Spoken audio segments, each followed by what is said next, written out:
Tout ça se passe au pied de la cité syrienne et nous montre donc Ramsès qui étend les frontières de l'Égypte.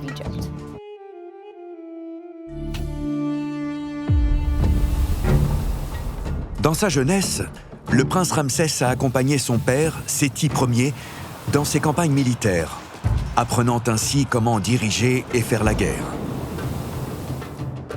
Il est devenu roi durant son adolescence et a donc pris contrôle de l'armée égyptienne constituée de 100 000 hommes.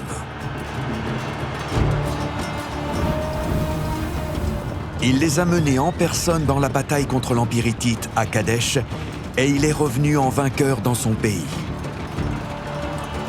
Ces campagnes ont continué durant tout son long règne, tandis qu'il étendait et renforçait le contrôle de l'Égypte, ce qui lui a valu cette réputation de puissant roi guerrier. Cette scène est incroyable.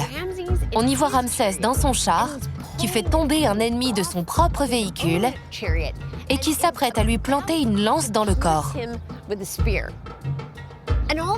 Tout ça se passe au pied de la cité syrienne et nous montre donc Ramsès qui étend les frontières de l'Égypte. Ramsès, comme d'autres pharaons, exhibait ses victoires militaires sur les murs des temples. C'était une manière de montrer le triomphe de l'Égypte, le triomphe de l'ordre sur le chaos qu'incarnaient les étrangers.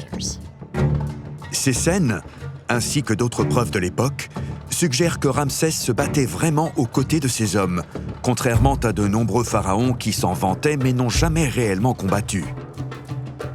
Sa bravoure et son sens tactique ont joué un rôle capital dans le développement de son pouvoir. Mais le règne de Ramsès ne se limite pas à sa puissance militaire.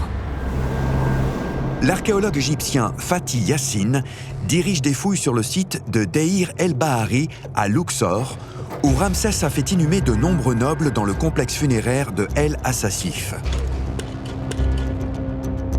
Fatih Yassine veut comprendre pourquoi ce lieu a été choisi pour construire cette nécropole et ce que cet endroit pourrait nous révéler sur le règne de Ramsès. Il y a beaucoup de temples ici et des milliers de tombes.